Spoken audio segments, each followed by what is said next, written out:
Bíblia, no Evangelho de Lucas, capítulo de número 23, versículo de número 26 em diante. Evangelho de Lucas, capítulo de número 23, verso de número 26.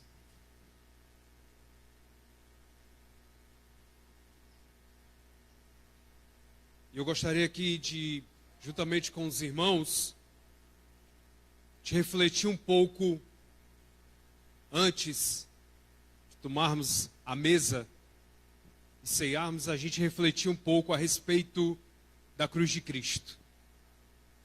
O texto bíblico, a partir do versículo 26, ele diz assim: acompanhe a leitura com bastante atenção. A leitura pode ser um pouco extensa, mas vai ser rápida a reflexão.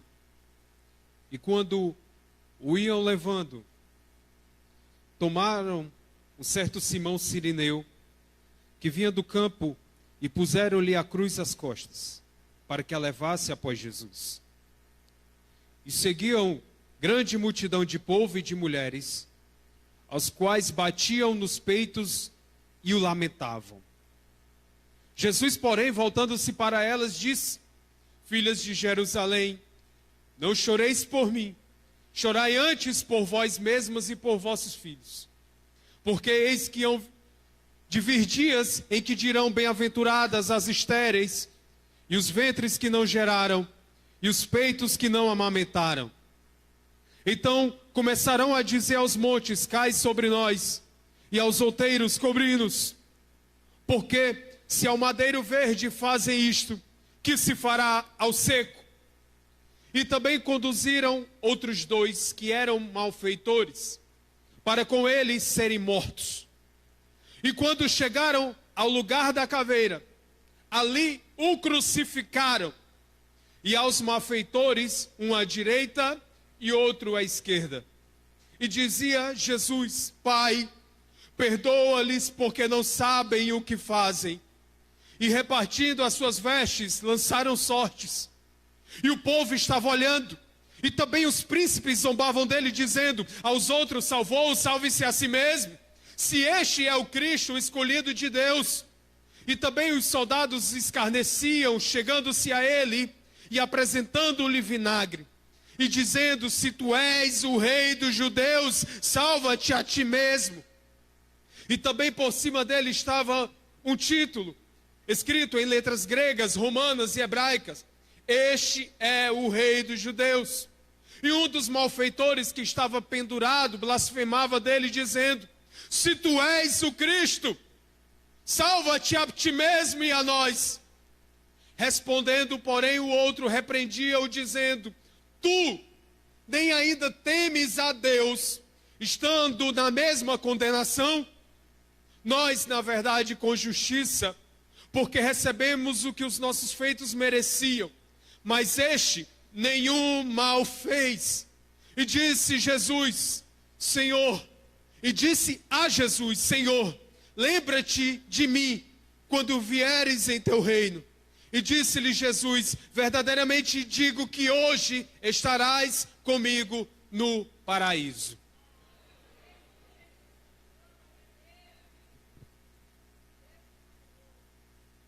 Trazendo aqui uma rápida reflexão, irmãos, a respeito desse texto que nós lemos nessa noite. Colocando aqui um tema a esse sermão, a essa pregação. Eu gostaria de falar a respeito da pregação da cruz. O sermão da cruz. E eu inicio questionando, perguntando a você, amado ouvinte, quando você fecha os seus olhos e passa a refletir um pouco a respeito da cruz, o que é que lhe vem à mente? Quando você fala sobre a cruz, quais são as suas palavras? Quando você tenta sentir a cruz, o que é que vem sobre você em sentimentos? O que é que você sente? A cruz para muitos parece até um amuleto que se carrega pendurado em um corpo, em um adereço, em uma peça, em uma mochila, em uma roupa, em uma pasta. Mas a cruz é muito mais daquilo que nós pensamos ou imaginamos. E muitas das vezes nós estamos com os ouvidos tapados, fechados, para a verdadeira pregação da cruz. A cruz, ela nos fala todos os dias. A cruz, ela prega para nós a todo instante. A cruz, ela nos desafia. Ao olhar para a cruz de Jesus, nós somos insultados, nós somos advertidos, nós somos restaurados, nós somos cheios de esperança. Através da pregação que a cruz nos faz. No primeiro versículo que nós lemos nessa noite, a Bíblia diz que quando Jesus, após o seu julgamento por Pilatos, após ser apresentado por Herodes, após todo o julgamento, Pilatos entrega Jesus aos romanos para ser morto. E Jesus, ele pega a sua cruz e inicia a sua caminhada em direção a fora de Jerusalém, ao Gólgota. E o primeiro versículo que nós lemos nessa noite, nós podemos ver que um personagem, ele entra no meio dessa história. Um homem chamado Simão Cireneu. Ou Simão o Cireneu. Um outro evangelho vai dizer que esse homem vinha do campo, pai de 2 filhos, um homem comum do povo. Um homem do povo. Estava no meio da multidão, ali talvez cumprindo uma rotina diária de sua vida, voltando do seu trabalho, voltando da sua labuta diária, e de repente ele é insultado, ele é desafiado, e é ordenado, vai lá e pega um pouco da cruz desse homem que está indo para a morte. E a Bíblia diz que aquele homem que não tinha nada a ver com Jesus até então, que não tinha cruzado ainda o caminho de Jesus naquele dia, pega a cruz que era destinada a Jesus, coloca em seus ombros, inicia a sua jornada, a sua caminhada. É bem verdade que aquele homem representa cada um de nós. Porque a primeira pregação da cruz, o primeiro sermão de Jesus, o primeiro sermão que nós ouvimos, o primeiro apelo da cruz, é o apelo da renúncia. É o apelo do abandono a si mesmo. É o apelo, é o chamado para renunciar. Porque Jesus, ele fala lá no capítulo 9, versículo 23. Jesus dizia a todos: se alguém quiser vir após mim, primeiro, negue-se a si mesmo, e depois, dia a dia, tome a sua cruz e siga-me. O primeiro sermão da cruz é um convite. A primeira pregação da cruz é um chamado a você também carregar a cruz, assim como Simão Cireneu. É você também pegar um pouco a cruz e colocar nos seus ombros e iniciar a sua jornada. É você renegar a si mesmo. É você renegar a si mesmo. Quando Jesus diz, você quer me seguir? Então primeiro, negue-se a si mesmo. Quando Jesus fala isso aos homens, ele está dizendo, negue aquela sua velha natureza. Negue aquilo que você achava que era certo. Abandone os seus velhos conceitos. Abandone as suas verdades de vida que você vem trazendo consigo até aqui o dia de hoje. Abandone os seus conceitos religiosos que você achava que lhe conduziria ao céu. Negue-se a si mesmo. Esse é um grande desafio para o ser humano. Esse é um dos grandes desafios para o homem da modernidade. Porque a modernidade prega que o homem deve ser dono do seu próprio nariz, que o homem deve ser dono da sua própria vida, que o homem ele deve conduzir a sua vida, a sua família como ele quer, como ele acha que é certo, como ele pensa que é certo. Mas o evangelho ele nos ensina algo diferente. O que nós achamos que sabemos, o que nós pensamos que sabemos, diante de Deus não é nada. Jesus está dizendo para cada um de nós: negue-se a si mesmo, renuncie a si mesmo, tome a sua cruz e inicie a sua jornada, que você vai ser feliz. O homem que quer conduzir a sua vida de acordo com o seu próprio conhecimento, de acordo com a sua própria vida, de acordo com suas próprias verdades, a tendência dele se decepcionar é de 100%. A tendência dele cair em abismos, em caminhos errados é grande. Mas a partir do momento que o homem diz: eu renego a mim, a minha vontade, a minha natureza, a minha vida, a tudo que eu acho, que eu penso que é certo, e entrego a minha vida a ti, Jesus, para o Senhor conduzir, para o Senhor dirigir, para o Senhor me levar para onde o Senhor quer que eu vá, para o Senhor dirigir a minha família, para o Senhor dirigir os meus passos, para o Senhor dirigir os meus pensamentos. Senhor, dirige a minha vida. Ei, querido, você não vai se arrepender, porque Jesus não vai te conduzir para o abismo, Jesus não vai te levar por caminhos tortuosos, Jesus não vai te levar para o vale da sombra da morte. Pelo contrário, Jesus vai te conduzir a pastos verdejantes, Jesus vai te conduzir à alegria, à vida eterna. Todos os dias a cruz grita para nós: pegue também a sua cruz e me siga. É tanto que Jesus diz, dia após dia: aquilo que nós fizemos até ontem não vale nada para a nossa salvação. Aquilo que nós fizemos até uma hora atrás não quer dizer nada a respeito da nossa salvação, no sentido de nos garantir a nossa entrada no céu. Porque a nossa entrada no céu ela não é garantida por nós, é garantida por Cristo. Porque a nossa salvação, a nossa redenção é pela graça de Cristo.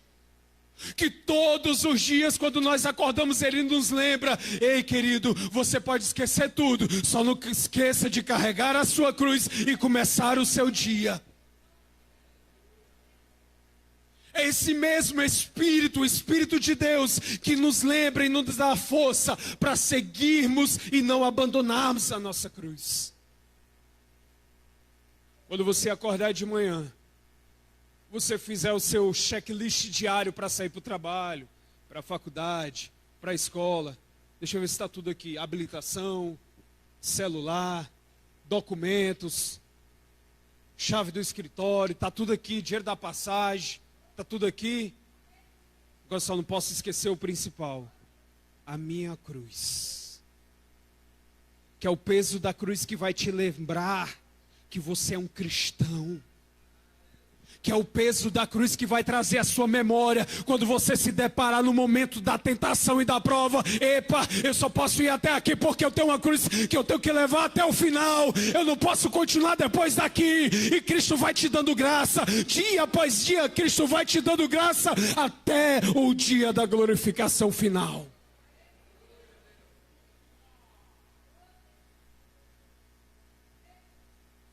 Pegaram essa cruz e colocaram nas costas desse homem.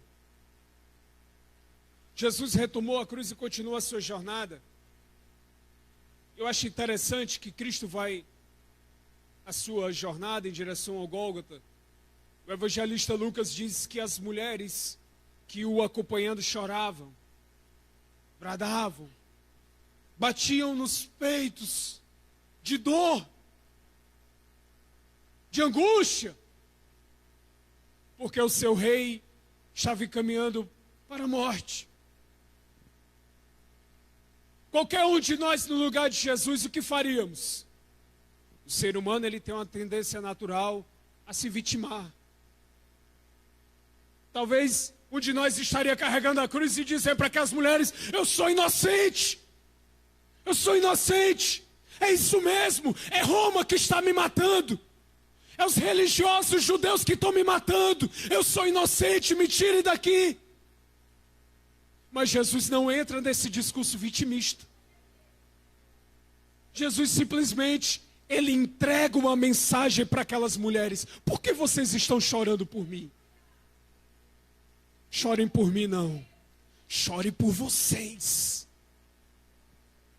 Chorem por vocês e pelos filhos de vocês, que vão ficar aqui.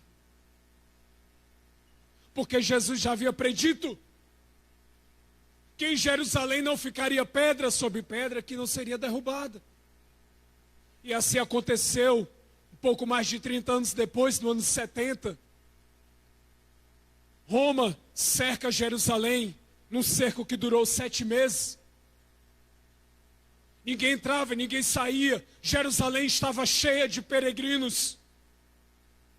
E o cerco de Roma ali era uma forma que fazia o povo se degradar dentro da cidade, porque comida não entrava, água não entrava.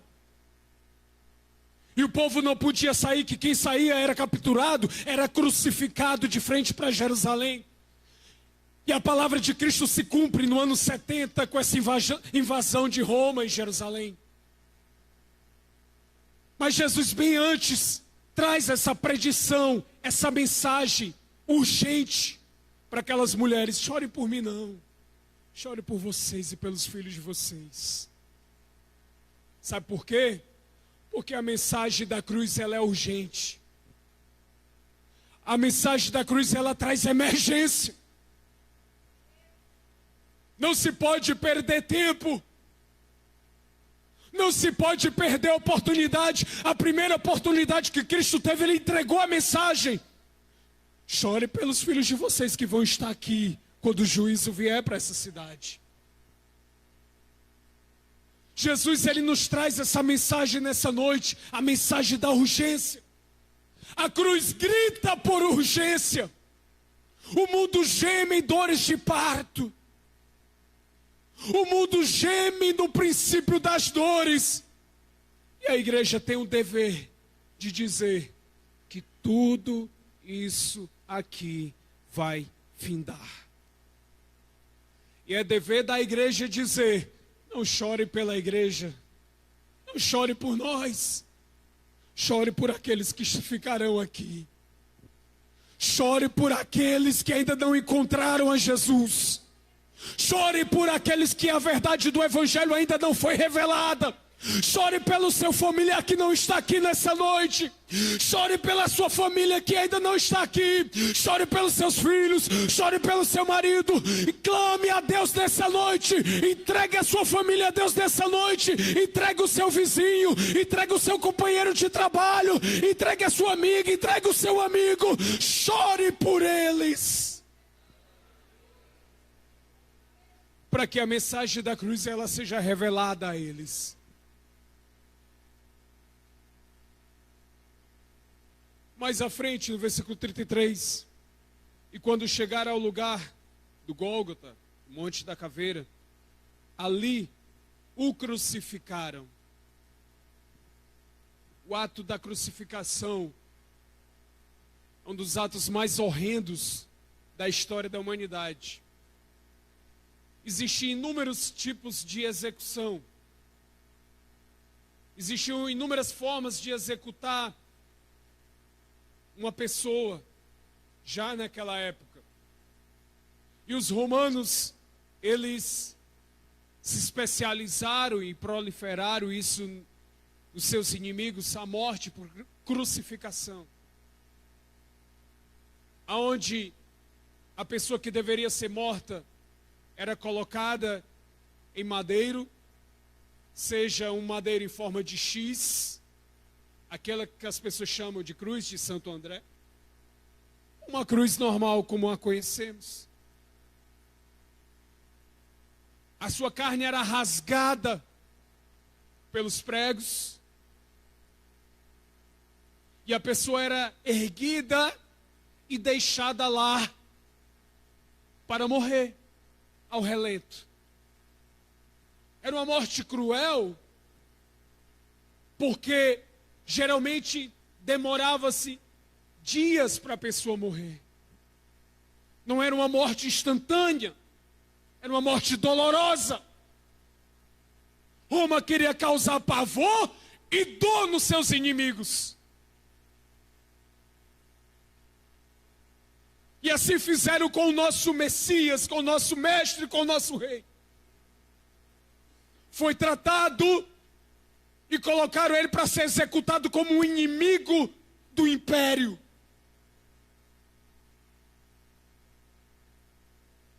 Furando as suas mãos e os seus pés, fazendo derramar o seu precioso sangue. E aqui a cruz, ela nos prega mais uma vez. E agora a cruz, ela grita para a gente a dor de Jesus. A dor do sofrimento da crucificação. Nós achamos que sofremos. Nós achamos que passamos por dificuldades. Muitos de nós, ao sinal de uma primeira prova, eu digo muitos de nós, ao sinal de uma primeira prova, de uma primeira luta, muitos já pensam, eu já vou deixar a igreja, eu não vou mais para a igreja, já não vou mais para isso, eu já não vou mais para aquilo. Ao primeiro sinal de uma dor, já pensa em largar Deus, largar Cristo, largar a fé. E o nosso rei suportou a dor até o último momento, sem desferir uma única palavra de reclamação, de murmuração.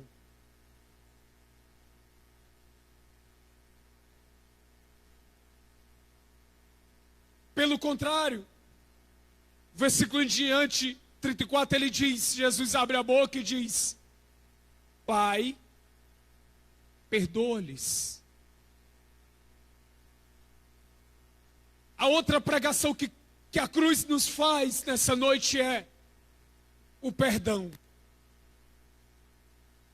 Porque Cristo, ele foi enfático algum tempo antes e disse: se eu quisesse, bastava eu dar uma ordem, miríades de anjos desceriam aqui em meu socorro. Nós estamos falando do Rei do Universo. Gosto sempre de ressaltar isso. O Criador do Universo. O Criador de todos os homens. O Criador da terra e de tudo que nela há. Em vez de desferir palavras de maldição, em vez de desferir palavras de reclamação, palavras de murmuração, ele simplesmente diz para Deus a respeito daquelas pessoas: Pai, perdoa a eles. E nessa cruz, nós encontramos perdão. Perdão para mim. Perdão para você. O apóstolo Paulo, lá na Epístola aos Colossenses, capítulo 2, versículo 13 em diante, ele diz assim: enquanto vocês estavam mortos nos seus pecados, e quando estavas mortos nos vossos pecados e na incircuncisão da vossa carne, vos vivificou juntamente com ele, perdoando-vos todas as ofensas, havendo riscado a cédula que era contra nós nas suas ordenanças, a qual de alguma maneira nos era contrária, e atirou do meio de nós, cravando-a na cruz. Ele não só perdoou as nossas ofensas, ele não só liberou perdão para aquilo que de pior existia em nós, mas ele pegou a cédula de dívida que era contra você e contra mim, cravou na cruz, para que todos vejam e para que a cruz possa pregar para nós todos os dias que a minha e a sua dívida, ela foi paga por ele. A sua dívida eterna A minha dívida eterna que eu não podia quitar lá na eternidade, Jesus se fez maldito no meu lugar e pagou essa dívida. Era uma dívida que dinheiro no mundo não poderia pagar. Era uma dívida que, se juntasse as riquezas dos homens mais ricos da terra, oferecendo, não podia pagar. Porque é só por intermédio da morte de um justo. E por falar em justiça, eu me caminho para finalizar essa rápida reflexão a respeito da pregação da cruz. Ele perdoa as nossas ofensas, mas ele não perdoa como o homem perdoa. Como é que o homem perdoa? Erra contra alguém, fere alguém, faz o mal contra alguém, e se reconcilia com esse alguém. Mas tem pessoas que daqui a 10 minutos, 10 dias, 10 meses ou 10 anos, se ela tiver a oportunidade, ela vai lançar na sua cara o que você fez. Com Cristo não. Com Cristo não, a aliança com Cristo é diferente. Você faz uma aliança com Cristo, Ele te perdoa, te restaura, te lava e te dá uma nova vida. E o que você fez para trás, Ele não faz questão alguma de lembrar. E por falar em justiça, a Bíblia diz que Cristo é crucificado. E ao seu lado direito e ao esquerdo, 2 homens são crucificados também. Homens, aquele que são criminosos. Homens que para a sociedade não têm valor algum. Homens que foram apanhados verdadeiramente no cometimento de crimes. E um deles começa a blasfemar, começa a falar com Cristo de uma forma nada cortês, começa a dizer: tu és o Cristo? Te salva então. Aproveita e salva a gente junto. Só que o outro, ele traz uma palavra interessante. Ele diz: você não teme a Deus estando em mesma condenação que ele? Nós estamos aqui por justiça. Olha a palavra. Nós estamos aqui porque é justo nós estarmos aqui. Nós fomos apanhados, em outras palavras ele estava dizendo, nós fomos apanhados no cometimento de crimes. E essa é a nossa pena pelo nosso crime. Isso é justiça. Mas esse, qual crime fez? Qual crime cometeu? Por que que ele está aqui? Porque ele abriu os olhos aos cegos? Porque ele fez mudo falar? Porque ele fez paralítico andar? Porque ele fez mortos ressuscitar? Porque ele fez multiplicação de pães e peixes para os famintos? Porque ele pregou o amor? Só que aqui ele traz um pequeno tratado e nos faz refletir a respeito de justiça. Você acha? Reflita comigo um pouco. Por justiça, nós merecíamos estar aqui nessa noite? Eu não.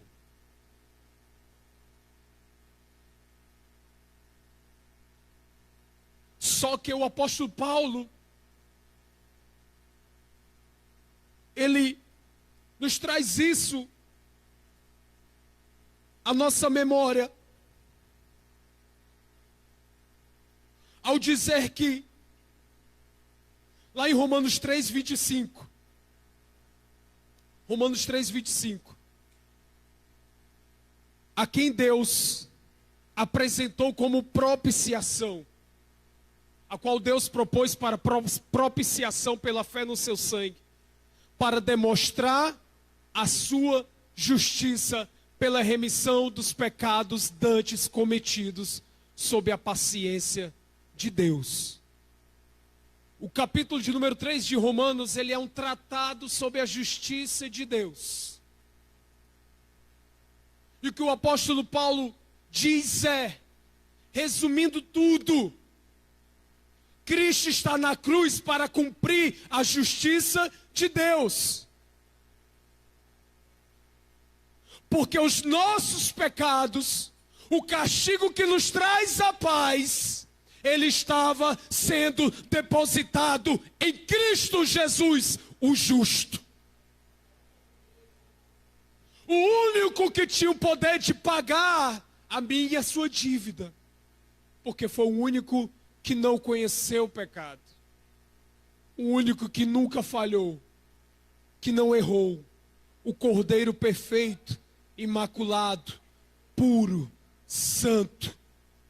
E sobre ele recaiu o pecado de todos nós. Tanto é que no seu momento de agonia na cruz, Cristo procura Deus no céu e diz: Deus meu, por que me desamparaste? Porque o meu e o seu pecado, a injustiça da humanidade, o erro da humanidade estava sendo depositada em Cristo naquele momento. O que de pior existia em mim, os meus piores atos, aquilo que ofendia a Deus, estava depositando ali naquela cruz.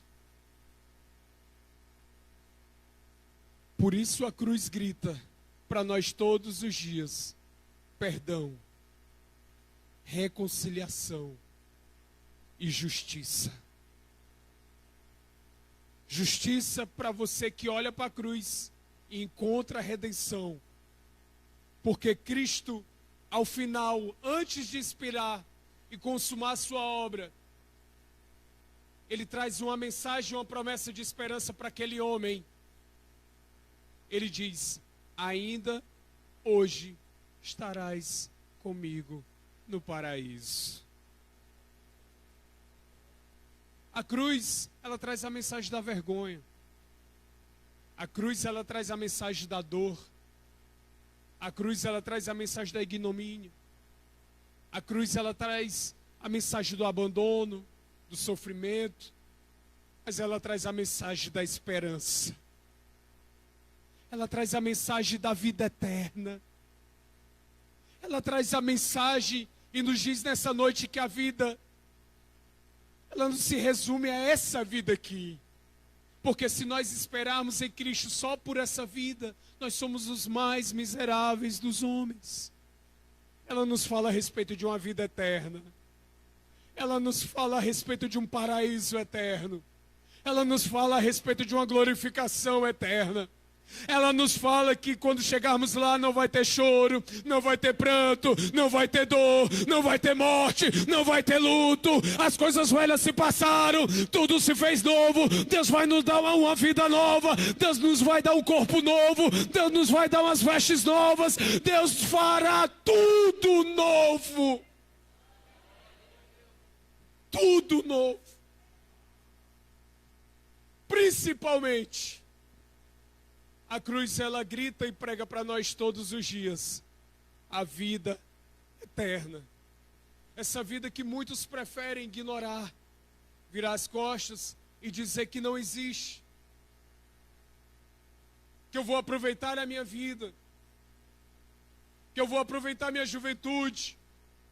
Que eu vou aproveitar o que o mundo tem para oferecer de melhor. Mas se esquece e se engana, enganado, que a verdadeira alegria está aqui. Aproveite a vida para se encontrar com Cristo. Aproveite a vida para escutar a mensagem da cruz e se render a ela nessa noite. Que Deus em Cristo abençoe a todos, em nome de Jesus.